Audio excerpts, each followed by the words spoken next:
warahmatullahi wabarakatuh.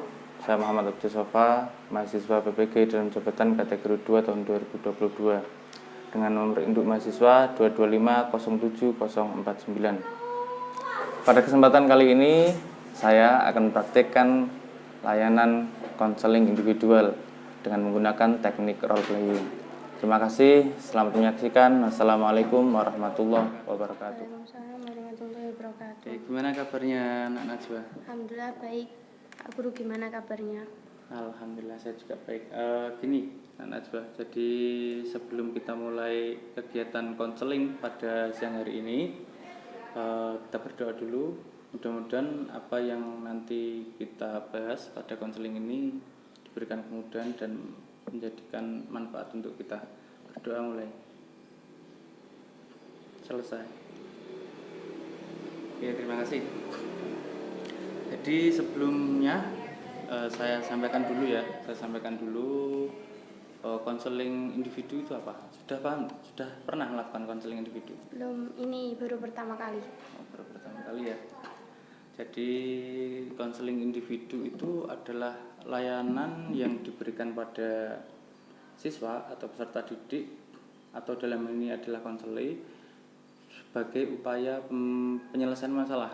Jadi untuk menyelesaikan masalah Najwa nanti bisa melakukan konseling individu. Nah, semacam itu. Kalau settingnya, ini kan settingnya individu, cuma saya dan sampean sebagai konseling, maka kita namakan konseling individual, gitu ya. Kemudian selanjutnya ada yang namanya asas-asas ya. Ada asas dalam konseling. Jadi Najwa itu tidak usah khawatir. Jadi nanti masalah yang disampaikan Najwa tidak akan saya sampaikan keluar, atau begitu sebaliknya, apapun yang akan kita bahas pada kesempatan siang hari ini itu tidak akan keluar dari ruangan ini. Ya, ruangan ini kita sudah konseling, ya sudah, tidak ada yang perlu kita sampaikan dulu. Itu adalah asas kerahasiaan dalam konseling. Kemudian ada asas keterbukaan, artinya nanti Najwa bisa menyampaikan masalahnya secara terbuka, kemudian tidak merasa tertekan dengan menyampaikan masalahnya. Jadi biar apa? Biar nanti apa yang kita laksanakan, yang kita terapkan itu sesuai dengan kebutuhan masalah yang disampaikan Najwa. Itu ya, kira-kira seperti itu. Bisa dipahami? Bisa. Oke. Sudah siap kira-kira untuk melaksanakan konseling ini? Oke, kalau siap, kemarin kan Najwa mau ke saya dan mau menyampaikan masalah. Nah, kira-kira ini apa yang disampaikan masalahnya? Jadi begini, saya akhir-akhir ini sering merasa cemas, tertekan, dan kadang-kadang suka pusing gitu. Ya, mungkin ada dari pusing itu kenapa gitu? Cemas. Soalnya akhir-akhir ini banyak kegiatan, kan sekarang juga mau menjelang ujian, jadi sibuk belajar menyiapkan ujian. Gitu. Kenapa kok malah cemas dan pusing? Apa enggak nanti itu malah mengganggu konsentrasi Najwa untuk ujian? Soalnya kan saya kalau ujian itu kan belajarnya agak lama dari biasanya, jadi gitu, kurang tidur mungkin, sama kurang tidur. Gitu. Jadi mungkin atau ada yang lainnya mungkin. Jadi kok merasa cemas, terus kemudian pusing, atau yang lainnya itu kok dialami ya, gitu. Mungkin ada yang lainnya selain karena kurang tidur dan lain sebagainya itu tadi. Tidak ada. Tidak. Atau mungkin dari orang tuanya mungkin. Ada, kalau itu soalnya orang tua saya itu agak menuntut saya untuk kalau misal ujian harus bisa ranking 1, terus nilainya juga harus baik, harus 100 gitu. Oh gitu. Jadi orang tuanya Najwa ini menuntut Najwa untuk menyampaikan atau memberi performa terbaiknya, atau Najwa harus nilainya 100, harus peringkat 1 gitu ya. Yeah. Kenapa kok malah cemas, malah pusing dan lain sebagainya gitu? Enggak malah semangat, malah senang harusnya kan? Iya, gimana? Soalnya kan nggak bisa. Oh gitu. Tapi dibalik tidak bisa itu kira-kira Najwa sudah sudah melakukan yang terbaik kan? Sudah. Ya artinya kalau sudah melakukan yang terbaik ya tidak apa-apa. Jadi ada yang memang gimana ya? Ya kita harus paham juga kondisi ya. Kita harus paham juga kondisi dan itu ya, memang orang tua kan seperti itu. Ya, jadi orang tua ya menginginkan yang terbaik untuk anaknya kan gitu ya. Yeah. Oke, gitu ya. Jadi itu ya. Jadi ada masalah dengan orang tuanya. Artinya orang tuanya itu menuntut untuk Najwa ini punya peringkat 1. Najwa itu punya prestasi atau nilainya 100 gitu. Tapi sudah mencoba untuk menyampaikan ke orang tuanya. Belum. Nah ini dalam hal ini itu orang tuanya, ayahnya atau ibunya yang itu? Ayahnya. Manggil ayahnya gimana? Ayah itu? Abi. Oh gitu, manggilnya Abi. Jadi ini masalah Najwa itu sulit berpendapat sama abinya gitu ya. Iya. Jadi kalau mau menyampaikan mungkin ya agak gimana gitu ya Najwa. Ya mungkin bisa saya tahu Najwa ini berapa bersaudara?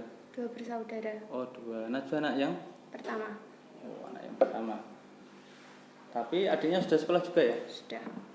Ya berarti mungkin adiknya itu sekarang kelas berapa? Kelas 4.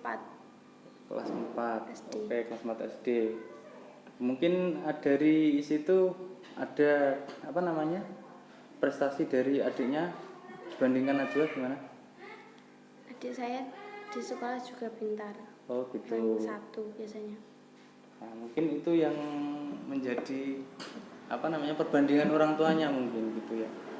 Terus kalau boleh tahu itu Najwa nanti kalau setelah lulus ini itu Najwa pengennya gimana? Kalau saya maunya itu mondok sama sekolah. Gitu. Terus kemudian yang tadi kalau abinya kan menuntut untuk prestasi ranking 1 dan nah itu maunya gimana kalau abinya sendiri? Kalau abi saya maunya cuma sekolah gitu. Gitu, sekolah favorit gitu ya? Iya. Mungkin abinya punya maksudnya punya cita-cita tersendiri, tujuan sendiri untuk Najwa. Katanya supaya saya bisa jadi dokter. Oh gitu, biar jadi abinya Najwa ini pengen Najwa jadi dokter gitu ya. Makanya dituntut untuk prestasinya bagus, ranking 1, kemudian dapat nilai 100 gitulah. Jadi kalau nanti masuk ke sekolah favorit kan enak. Biasanya kan ya emang seperti itu, tapi tidak semuanya seperti itu. Ya mungkin gini, jadi dari cerita anak Najwa tadi bisa saya tangkap itu Najwa ini punya kecemasan dalam menyampaikan pendapatnya ke abinya.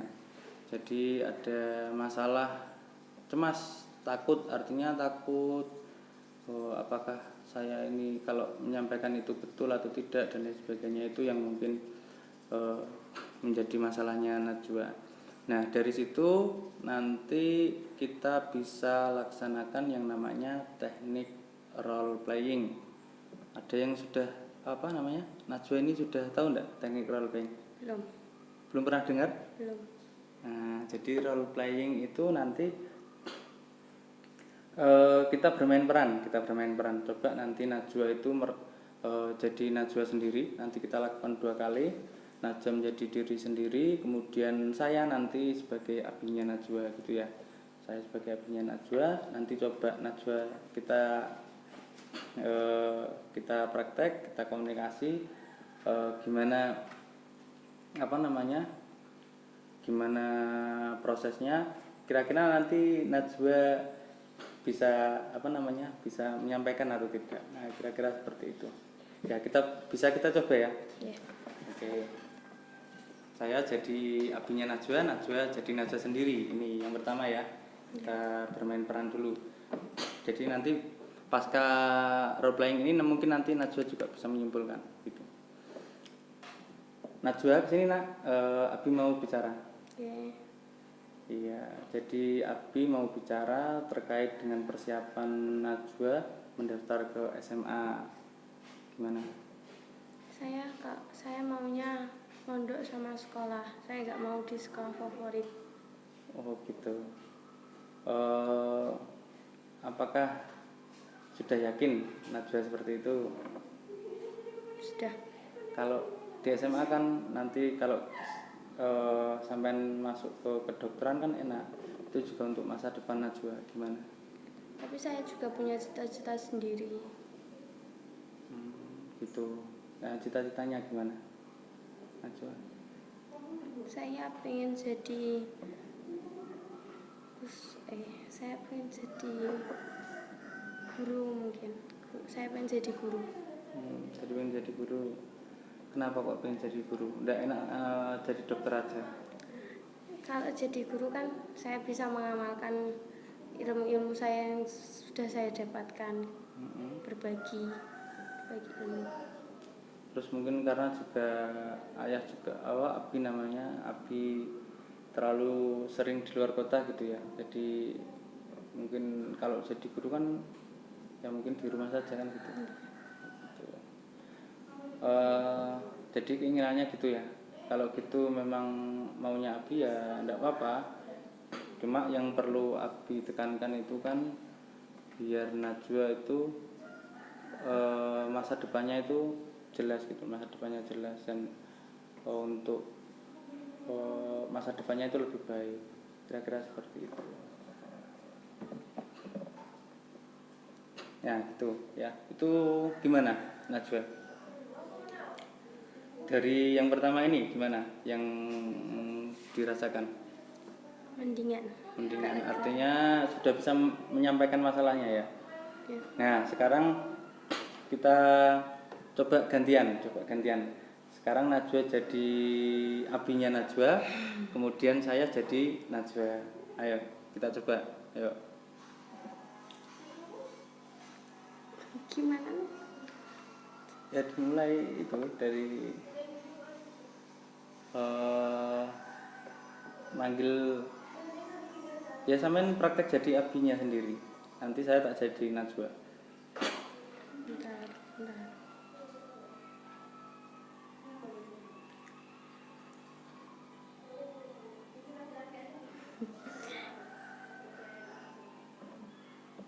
Tidak apa-apa, yang dipahami aja, tidak usah sambil lihat, tidak enak nanti mas. Gimana? Ya panggil saya terus kemudian kesini ya, saya mau bicara gitu, Abi mau bicara dan lain sebagainya gitu. Najwa kesini, Abi mau bicara. Iya Bi, gimana? Abi mau bicara apa? Gimana nanti kalau setelah lulus kamu sekolah di SMA favorit, kamu maunya gimana? Kalau saya kan pengennya mondok Bi, sama sekolah aja, sekolah di pondok. Tapi apa nggak lebih baik di SMA, nanti bisa jadi dokter, terus masa depannya juga lebih baik? Saya kan pengennya mondok aja Bi, terus sekolah di sana dan kalau jadi dokter pun atau di sekolah favorit, SMA favorit, negeri favorit pun kayaknya juga agak sulit sih Bi, karena ya mungkin nilai saya kan juga agak terbatas gitu, ndak peringkat 1 terus gitu. Iya. Ya enggak apa-apa ya, cuman ya. Ya udah kalau itu yang Najwa mau. Ya itu kan saya kan juga punya cita-cita sendiri Bu ya. Tuh, sik. Mengganggu itu. Oke. Ya kan itu Bi, jadi Najwa kan aku tadi apa Bang? Najwa ya betul ya. Ya kan itu Bi, jadi Najwa kan punya cita-cita sendiri, punya mimpi-mimpi sendiri, jadi pengen mondok, setelah mondok sambil sekolah kan ya saya jadi guru, kemudian saya kan di rumah kerjanya kan kalau ngajar kan cuma di rumah aja, jadi bisa lebih banyak waktu untuk keluarga Bi. Baik, Abi akan berusaha untuk memberikan kamu kesempatan untuk menggapai cita-cita kamu.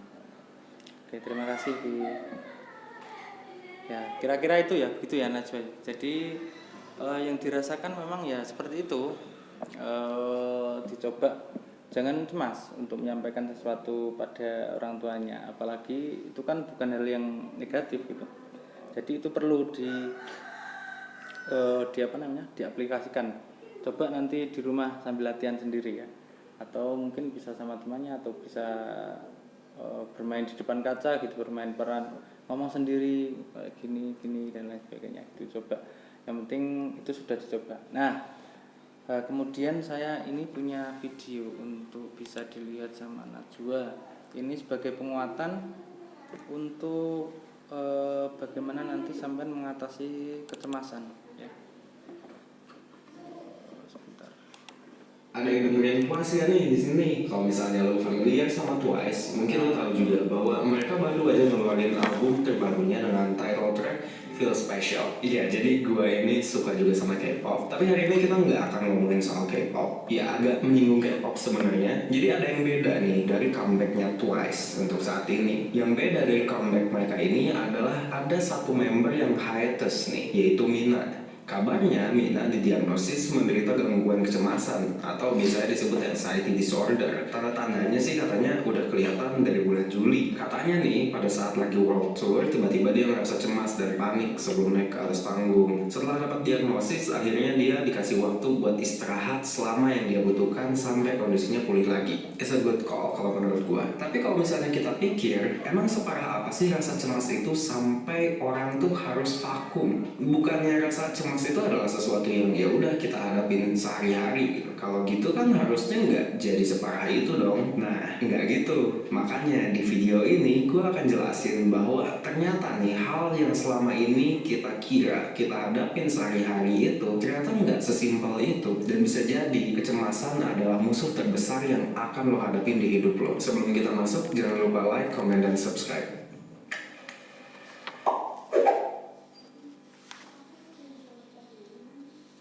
Sebenarnya rasa cemas itu apa sih? Nah, rasa cemas adalah salah satu emosi yang ditandain sama rasa takut dan kewaspadaan terhadap kejadian di masa depan. Kadang juga rasa cemas ini diikutin sama detak jantung yang cepat, keringetan, atau nafas yang jadi terengah-engah. Rasa cemas ini kadang juga disalahartikan dengan rasa takut nih masalahnya. Iya sih, rasa cemas itu akarnya sebenarnya dari rasa takut juga. Serupa tapi nggak sama. Bedanya apa nih jadi sama rasa takut? Nah, kalau rasa takut biasanya didasarin sama kejadian yang sedang berlangsung. Contohnya apa nih? Coba lo bayangin, lo lagi di hutan, terus lo ketemu sama harimau, gimana rasanya tuh? Takut mampus gak lo? Takut kan? Nah, meskipun tergolong perasaan yang gak enak tuh, rasa takut ini ternyata juga berguna banget buat bikin lo bahkan bertahan hidup. Rasa takut adalah tanda bahwa lo lagi di dalam bahaya, dan itu bakalan bantu lo banget buat nyelamatin diri dari bahaya tersebut. Kalau lo nggak bisa ngerasain rasa takut ketika lo dalam bahaya, lo nggak akan bertindak. Dan kalau lo nggak bertindak ketika lo takut, udahlah, chance hidup lo tuh kecil banget.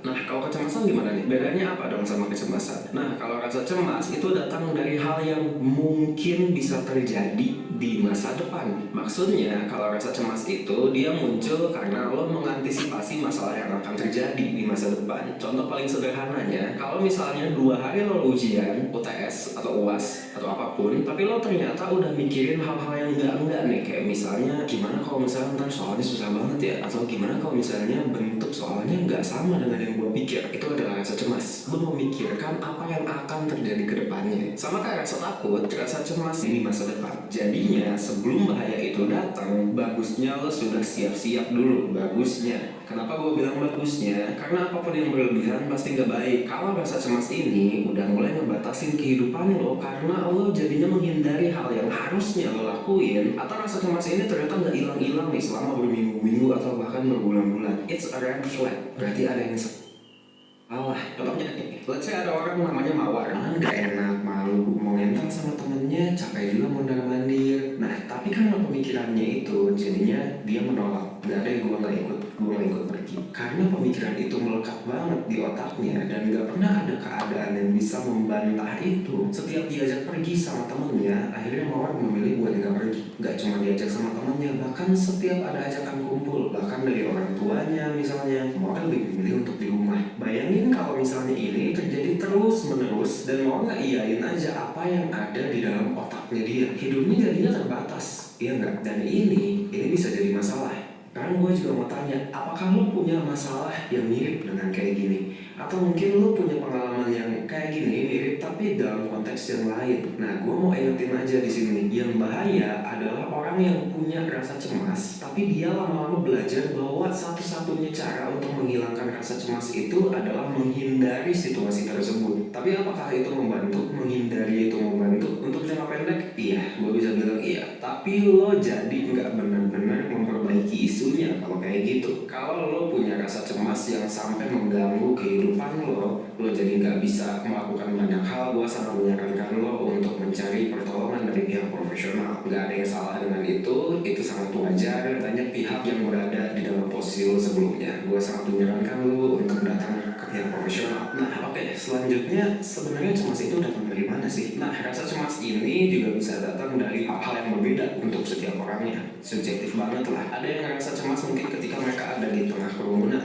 pas ketemu sama orang baru juga bisa. Ada juga yang cemas karena punya ketakutan berlebih akan satu hal misalnya. Atau bisa jadi ada juga orang yang bisa cemas ketika nggak dikasih kepastian. Ya, gue tahu ini agak cringy, tapi beneran ada orang yang kayak gitu. Manusia itu se-diverse itu loh. Contoh aja, ada temen gue yang cemas ketika hujan. Jadi ketika hujan dia akan cemas. Gue nggak tahu itu tuh tapi intinya yang gue bilang, manusia itu diverse banget di hal yang bisa mereka cemaskan. Jadi ketika lo cemas akan satu hal, temen lo enggak, itu wajar. Tapi ketika dibalik itu wajar juga. Cuman biasanya rasa cemas itu juga enggak terbentuk cuman dari satu sumber atau pengalaman aja. Rasa cemas itu kompleks banget, bisa dipengaruhi sama kombinasi banyak hal. Tapi biasanya ketika kita mau cari tahu kenapa kita bisa cemas akan sesuatu, kita akan lihat ke satu faktor, pengalaman. Pengalaman-pengalaman yang gak enak biasanya bisa jadi menimbulkan kecemasan ke depannya. Cuman nih, kalau kejadian ini intens banget, ingatan tersebut bisa jadi berpengaruh banget ke hidup lo. Nah, jadi pada saat lo dihadapkan sama situasi yang mirip dengan hal tersebut, atau justru hanya cukup sugestif gitu, memiliki kesamaan sedikit yang mengarah ke pengalaman buruk itu, hal pertama yang terlintas di pikiran lo adalah semua pikiran-pikiran negatif yang muncul karena pengalaman gak enak itu. Pikiran-pikiran itulah yang bisa memicu rasa cemas lo muncul. Makin intens pengalamannya, bisa jadi makin intens juga rasa cemasnya. Ya udah, yang penting nih, apapun sumbernya, rasa cemas itu nyata dan gak bisa dianggap remeh. Jadi jangan sok-sokan lo gak pernah cemas, jangan sok-sokan lo kuat gitu ya. Ya udah, terima aja bahwa lo cemas. Itu bisa jadi masalah di dalam hidup lo. Ya oke, Fik, tapi gimana nih caranya buat menghindari rasa cemas yang berlebihan?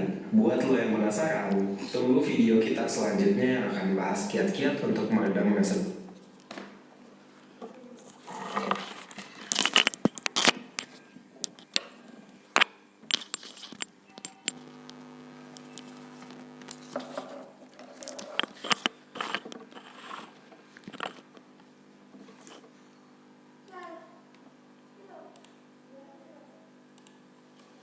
Oke, terima kasih. Jadi itu ya videonya sebagai penguatan juga, artinya ya tidak boleh terlalu cemas kalau ingin menyampaikan sesuatu, tidak boleh.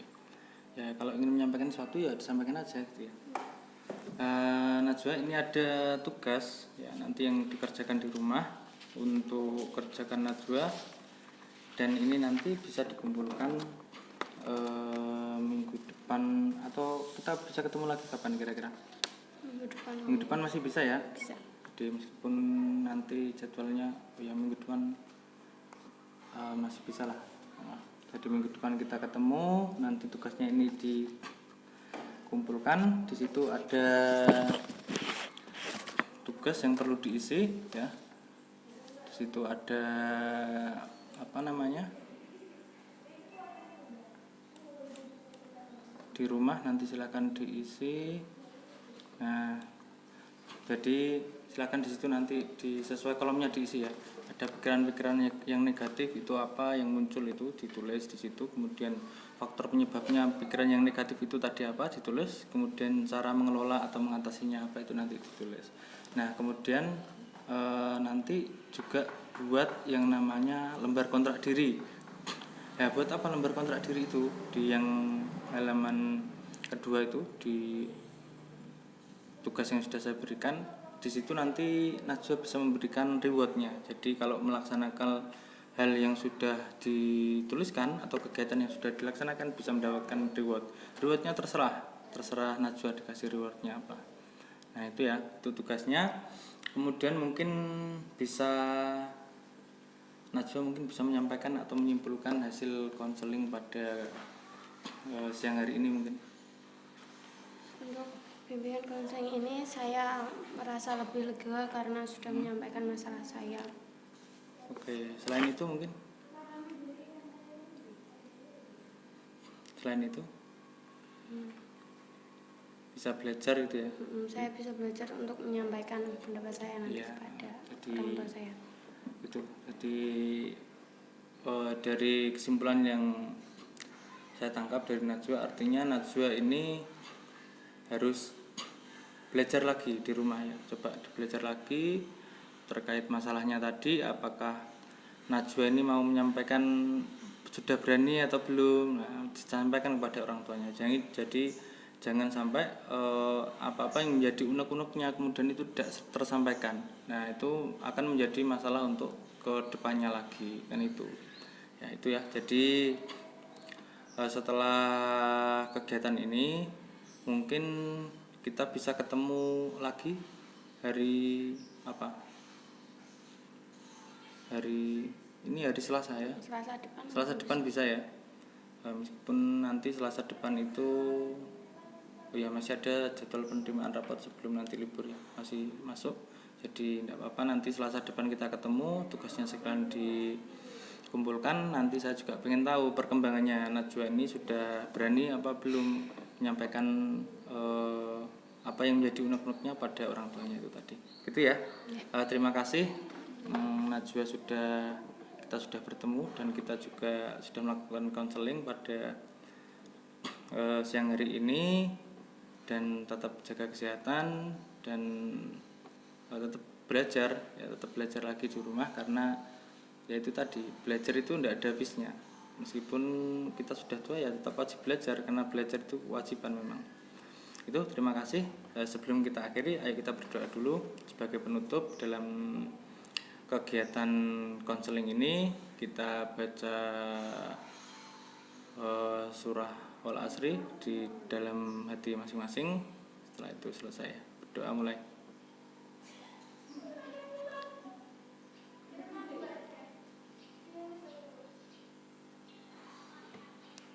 Oke, selesai. Terima kasih. Dan Bapak akhiri ya. Saya ucapkan sekali lagi terima kasih. Saya akhiri. Assalamualaikum warahmatullahi wabarakatuh. Waalaikumsalam warahmatullahi wabarakatuh. Oke, ini diisi. Belum diisi. Pawatan rokok. Ini sambil diisi. Ini pulpennya untuk pengamatan.